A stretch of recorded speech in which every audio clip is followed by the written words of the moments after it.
السلام عليكم ورحمة الله وبركاته. الحمد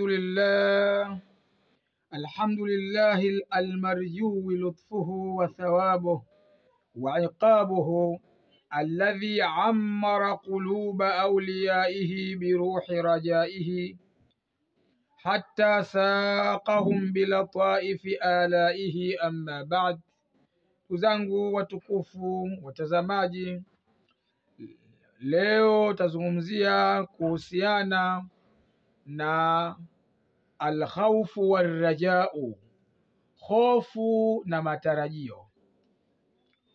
Mwanadamu au Muislamu atakiwa aishi baina alkhawfi warrajai, kati ya hofu na matarajio. Yani huku aishi akiwa hajiamini katika kumwogopa Allah subhanahu wa ta'ala, lakini awe na matarajio kwamba Mwenyezi Mungu anaweza akamsamehe madhambi yake. Ndiye akasema, fa inna rajaa wal khawfa janahani bihima yatiru almuqarrabun ila kulli maqamin mahmud.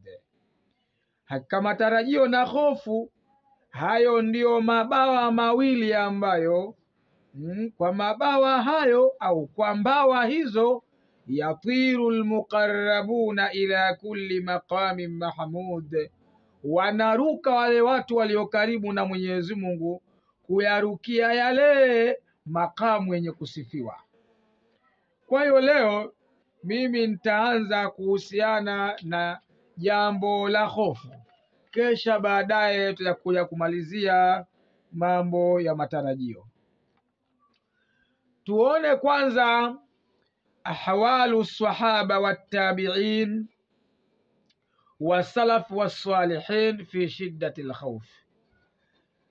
Tuangalie hali za maswahaba na attabi'in na wema waliotangulia walivyokuwa katika hili jambo la hofu. Wao waliishije katika kumwogopa Allah subhanahu wa ta'ala. Anasema kwanza, ruya anna Aba Bakr Siddiq radhiyallahu anhu, imepokea kwamba Abu Bakr Siddiq, Mungu amwiradhi, qala li ta'irin, alisema safari moja kuambia ndege, laitani mithluka ya ta'iru walam ukhlaq bashara, na tamani ningekuwa mfano wako wewe ndege, nisingeumbwa mimi kuwa mwanadamu. Kwa sababu ya yale aliyoyaona miongoni mwa kufuatiliwa mwanadamu, kwamba hatoachwa bure bure, ataulizwa katika kaburi lake, atafufuliwa, atasimamishwa, atahojiwa. Kwa hiyo anasema natamani. Safari moja alimeona kajindege kanaruka, akasema kwamba natamani ningekuwa mfano wako wewe ndege, nisingeumbwa mwanadamu. Waqala Abu Dharri radhiyallahu anhu, na amesema sahaba wa mtume wa Abu Dharri, Mungu amwiradhi, wadittu law anni shajaratun tu'dadu, natamani mimi ningekuwa ni mti unaongolewa, kesha basi maisha yake atakuwa ameishia hapo. Waqala Uthman radhiyallahu anhu, na amesema Sayyidina Uthman, Mungu amwiradhi, wadittu anni idha mitu lam ubath, natamani mimi lau kama nafa basi nisingefufuliwa. Kwa sababu anajua yaliyo kwenye kufufuliwa, yaliyo baada ya kufufuliwa atakuwa ni makubwa. Waqala Aisha radhiyallahu anha, na amesema Aisha, Mungu amwiradhi, wadittu anni kuntu nasyan mansiya, natamani kwamba mimi ningekuwa ni mwenye kusahaulika. Waruya anna Umara kana yaskhutu min alkhawfi idha sami'a aya, na imepokewa kwamba Sayyidina Umar radhiallahu anhu alikuwa anaanguka kwa hofu pindi anaposikia aya min alqur'ani, aya za Qur'ani. Alikuwa anaanguka mughshia na hali yako ni mwenye kuzimia. Wa akhadha yawman tibna min al-ardhi, na safari moja alichukua mapumba yaliyo katika ardhi, mapumba yanayotokana na nafaka. Faqala, akasema, ya laitani kuntu hadhihi tibna, natamani ningekuwa mimi ni haya mapumba, maana ingekuwa kazi yangu ni kuchomwa na kuteketezwa tu, kesha basi hakuna kufufuliwa. Haya, ya laitani lam talidni ummi, natamani mimi mama yangu asingenizaa, nisingekuwepo katika dunia, nisingefuatiliwa mimi. Wakana fi wajhi Umar, na ilikuwa katika uso wa Sayyidina Umar radhiallahu anhu, khatani aswadani min ad-dumu'i, mlikuwa mna mistari miwili iliyokuwa mieusi kwa sababu ya machozi. Yani Sayyidina Umar ilikuwa mule katika macho yake umpembeni, mna mistari imepiga weusi kwa sababu kila siku lazima machozi yachirizike mule, min khawfillah, kutokana na kumwogopa Allah subhanahu wa ta'ala. Haya, anasema waqala Imran ibn Husayn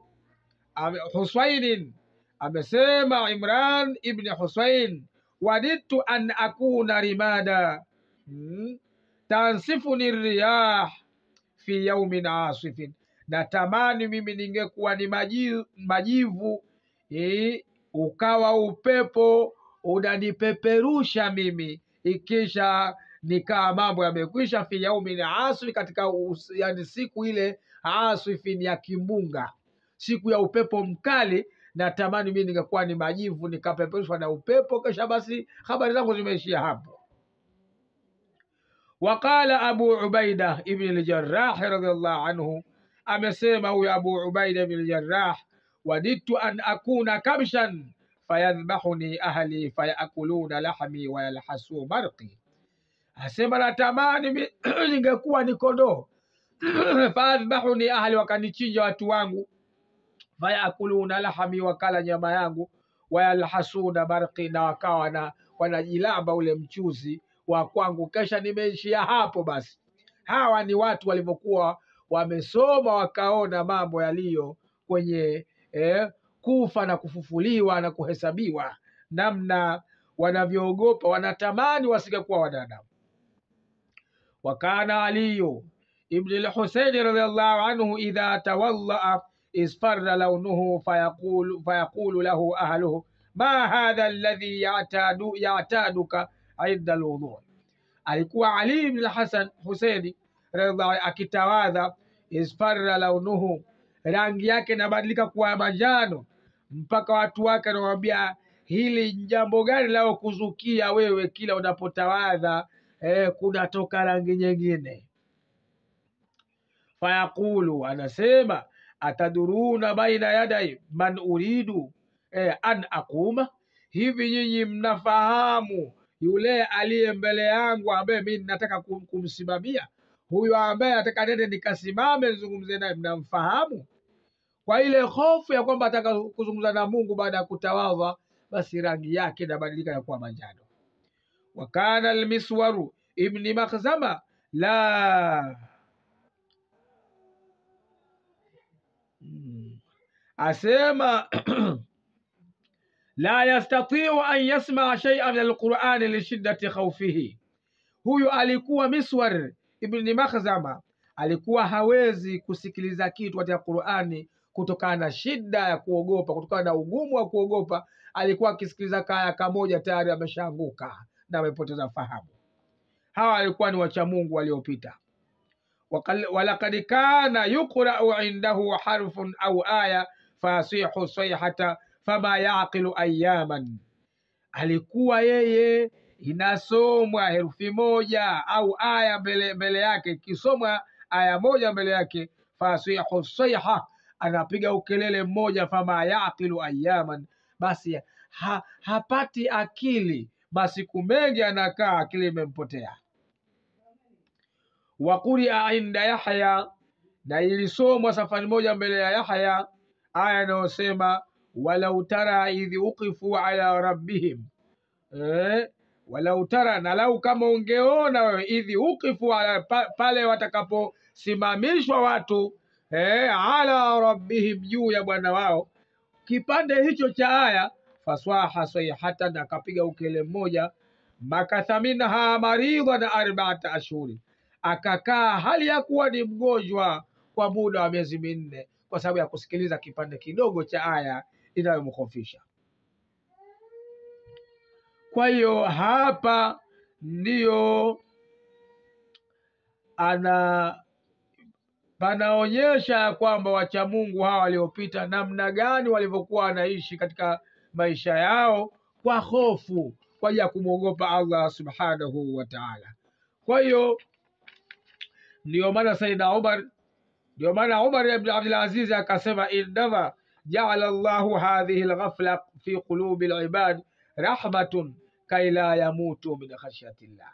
Haikasi mengineyo amejaalia Mwenyezi Mungu huku kughafilika katika nyoyo za waja ni rehma.